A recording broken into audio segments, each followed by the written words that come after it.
تو خود اما عائشہ نے بھیجا لوگوں کو اللہ کے رسول حضرت علی کی طرف کہ ان سے جا کے مسئلہ پتہ کرو.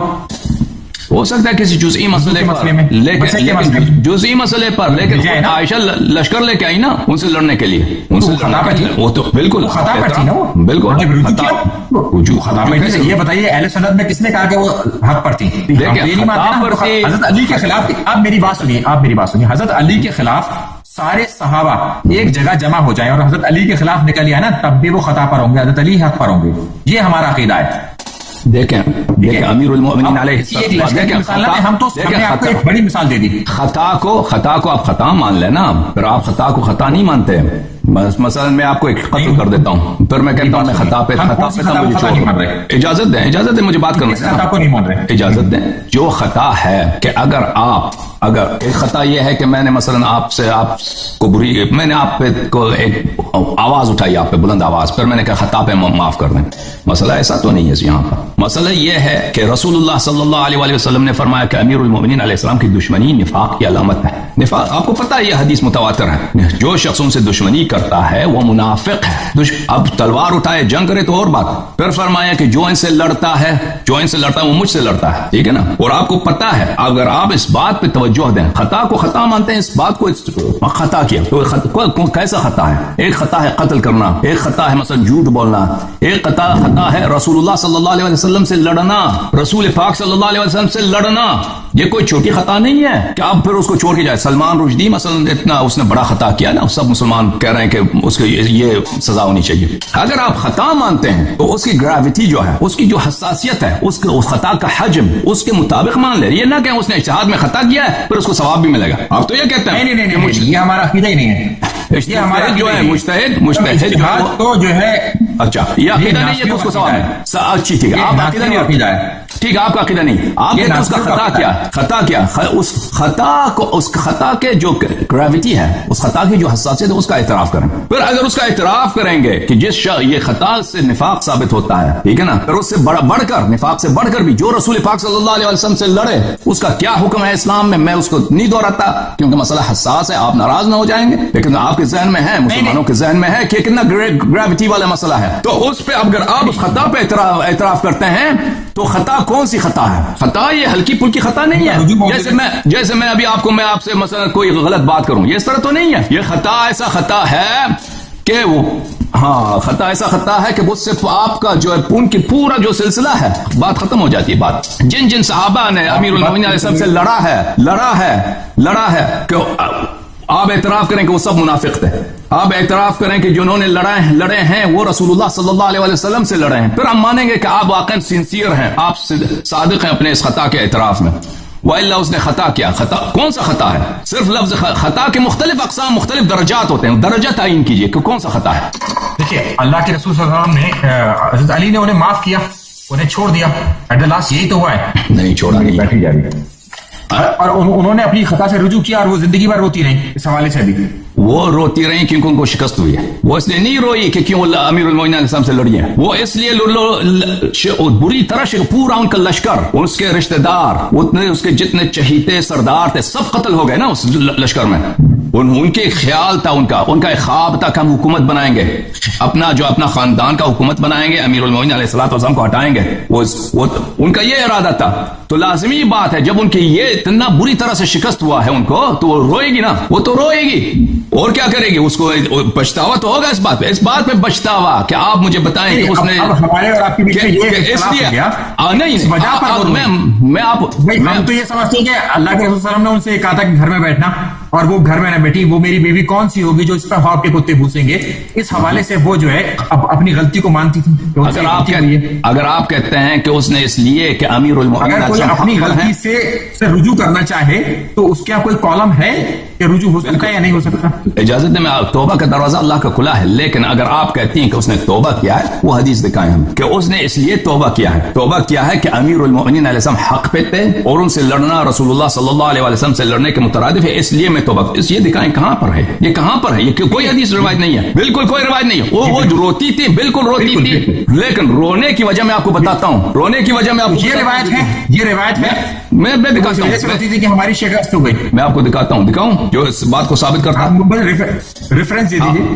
میں روایت آپ کو دکھاتا ہوں. لگ جائے گا. نہیں میں آپ کو روایت دکھاتا ہوں, کوئی بات نہیں. یہ ادعا کرنا کہ عائشہ نے توبہ کیا ہے, یہ بس صحیح روایت میں موجود ہے کہ عبداللہ ابن عباس خود کہتے ہیں کہ وہ جو بہت معروف مشہور حدیث ہے کہ رسول اللہ صلی اللہ علیہ وآلہ وسلم کے حیات کے آخر میں نماز کا جب وقت ہو رہا تھا تو رسول اللہ صلی اللہ علیہ وآلہ وسلم کو دو شخصوں وہ مسند احمد بن حنبل میں ان کے بغل کے نیچے سے وہ لے کے آ رہے تھے, اور ایک فضل ابن عباس تھا اور دوسرے کا نام عائشہ نے نہیں لیا. راوی کہتا ہے میں نے یہی حدیث, اور یہ حدیث بشرط بخاری مسلم صحیح ہے مسند احمد بن حنبل میں نے اپنے عبداللہ ابن عباس سے کہہ دیا کہ عائشہ سے میں نے یہ حدیث سنا کہ دو شخص لے کے آئے کہ فضل ابن عباس تھا. تو عبداللہ ابن عباس نے پوچھا مجھ سے کہ تجھے پتا ہے کہ دوسرا شخص کون تھا؟ کہ فضل ابن عباس کے ساتھ اس نے رسول اللہ صلی اللہ علیہ وسلم کو نماز کے لیے لایا ہے, کیونکہ خود نہیں آ سکتے تھے, بیماری تھی, طبیعت ناسازگار تھی. تو میں نے کہا نہیں معلوم, عائشہ نے تو نہیں ذکر نہیں کیا. تو اس نے کہا کہ وہ امیر المؤمنین علیہ الصلوۃ والسلام تھے, تو عائشہ ان کا ذکر نہیں کرنا چاہتی ہیں کیونکہ ان کو بغض ہے, ان سے دشمنی ہے. تو آپ کہتے ہیں اس نے توبہ کیا. تو ابھی میں ایک روایت دکھاتا ہوں. یہ روایت آپ مجھے صحیح سند کے ساتھ دکھا دیں تاکہ ہم سب کو پتا رہی ہے کہ یہ بات ہے. بالکل ابھی دکھاتا ہوں, یہ مسند احمد میں ہے. یا چاہیں تو ڈسپلے پہ لگوا دیجیے گا جب ہماری ابھی دکھاتا ہوں نا, ڈسپلے پہ لگاتا ہوں ابھی, ایک منٹ. نہیں یہ جب اپلوڈ ہو تب آپ اس کو ڈسپلے پہ لگوا دیجیے گا, ٹھیک ہے؟ ہم کیونکہ اب آگے سوالات کنٹینیو کریں گے سوال اس میں. نہیں ابھی دکھا سکتے ہیں, ایسے کیا بات ہے, ابھی آپ تعامل کیجیے تو ایک منٹ دکھا دیں, کیونکہ یہ تو بہت ہی سیریس روایت ہوگی ہمارے لیے. ہاں بالکل. یہ کتاب ہے مسند احمد بن حنبل الجزء الاربعون 40واں تبع مؤسسۃ الرسالہ. اس کتاب میں عزیزو ہم آپ کو لے کے جاتے ہیں صفحہ نمبر 67 پہ. حدیث کا نمبر بتا دیجیے گا, ابھی آ رہا ہے. یہ ہے بھائی صفحہ نمبر 67, حدیث نمبر 24061. عبید اللہ بن عبداللہ نے عائشہ, اس نے روایت کی عائشہ سے. صحیح سند کے ساتھ یہ موجود ہے. ابھی دکھاتے ہیں. رسول اللہ صلی اللہ علیہ وسلم بیمار ہو گئے بیت میمونہ میں, حضرت میمونہ کے گھر میں. تو انہوں نے اپنی ازواج سے اجازت لی کہ میرے گھر میں آ کے وہاں پہ بیماری کا ایام گزار دیں. تو عورتوں نے اجازت دی, نساء نے اجازت دی. فخرج رسول اللہ صلی اللہ علیہ وآلہ معتمدا علی العباس وعلی رجل آخر. تو رسول اللہ صلی اللہ علیہ وسلم آ گئے. میں نے نماز کے لیے کہا مجھ سے غلطی ہو گئی, اس میں ہے کہ وہ بیماری کی حالت میں میمونہ کے گھر سے جب آ رہی تھی تو انہوں نے تکیہ لگایا تھا.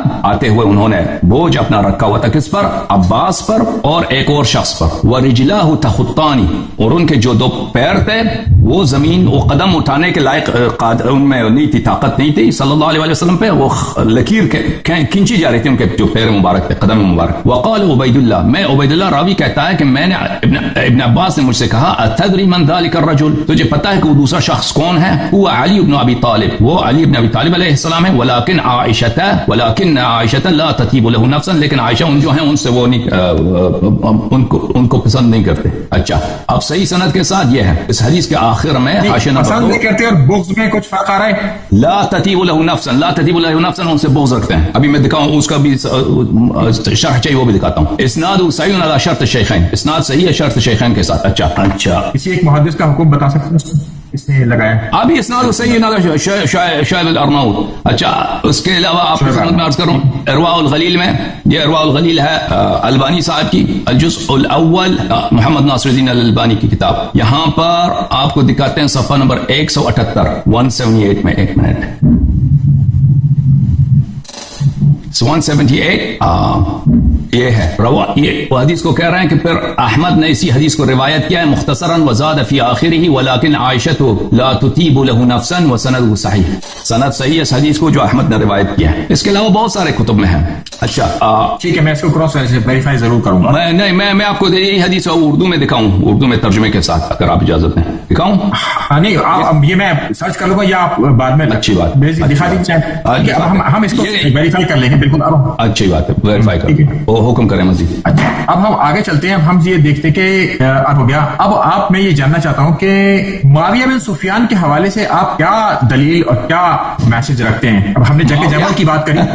معاویہ کیا چیز؟ نہیں دیکھیے, ابھی ہم نے جنگ جمل کی بات کری ہے نا, تو اب ہم معاویہ ہمارے نزدیک ابو سفیان, یہ لوگ یہ کبھی مسلمان ہوئے ہی نہیں. انہوں نے اسلام کا اظہار کیا فتح مکہ کے وقت, کیونکہ یہ لوگ قتل ہوتے اور ان کی مجبوری کی کہ اگر یہ اسلام کا اظہار نہیں کرتے، اسلام پہ تظاہر نہیں کرتے، پریٹینڈ نہیں کرتے مسلمان ہونے کی، تو یہ قتل ہو جاتے اس وقت۔ تو اس لیے انہوں نے مجبوری کی روح سے انہوں نے اسلام کا اظہار کیا، لیکن یہ کبھی دل سے مسلمان نہیں ہوئے، اور یہ ہمیشہ ان کے دل میں رسول اللہ صلی اللہ علیہ وسلم اور اہل بیت طاہرین علیہ السلام کا بغض تھا، کیونکہ معاویہ جو تھا وہ شخص تھا، اور ابو سفیان اس کے خاندان کے بہترین افراد، معاویہ کا سسر، معاویہ کا بڑا بھائی، ان کے بہت سارے خاندان کے جنگ بدر میں یہ کس کے ہاتھ پہ قتل ہوئے تھے؟ امیر المؤمنین علیہ السلام کے ہاتھ میں قتل ہوئے تھے۔ اور آپ عربوں کے جو جاہلی زمانے کے جو عرب تھے ان کی نفسیات کو جاننا مشہور ہے، آپ ان کا علم ہوگا آپ کا کہ یہ لوگ بغض رکھنے میں اور کینہ رکھنے میں اور اپنے خون کا انتقام لینے میں یہ لوگ اس میں بہت مشہور ہیں، وہ کبھی نہیں بھولتے تھے۔ اور اسی جنگ بدر کے بعد معاویہ کی جو والدہ تھی، جو ماں تھی ہند، اس نے جنگ احد کو نکالنے میں، اس کو آگے بڑھانے میں اس کا بہت کردار تھا، کیونکہ اس نے بہت نوحگری، ندبہ اور گریہ وزاری شروع کیا تھا کہ میرے خاندان کے اتنے لوگ مر گئے تھے، اور وہ سب ہمیشہ گریہ کرتی تھیں، اور مکے کی جو عورتیں تھیں۔ تو معاویہ اسی ماحول میں بڑھی ہے، اپنی ماں کو دیکھتے ہوئے کہ اس کے بھائی کے غم میں، اس کے نانا کے غم میں، اور اس کے چچا کے غم میں، اس کے خاندان کے باقی افراد کے غم میں، ہمیشہ اسی ماحول میں وہ بڑا ہوا ہے، وہی کینہ اس کے دل میں تھا۔ اور پھر یہ ان کو خلافت مل گئی، جو سیاست کی وجہ سے جو بھی تھا، خلیفہ دوم کے زمانے میں جو ان کا جو آپس میں جو انڈرسٹینڈنگ کانٹریکٹ تھا، اس کو خلافت مل گیا۔ ہمارا یہی عقیدہ ہے ان کے متعلق، اور قرآن میں آیات اور اس کے متعلق قرآن میں جو آیتیں ہیں، جو روایت آپ ہی کے کتب میں ہیں، وہ یعنی ہمیں ضرورت نہیں ہے کہ اپنے کتب سے کچھ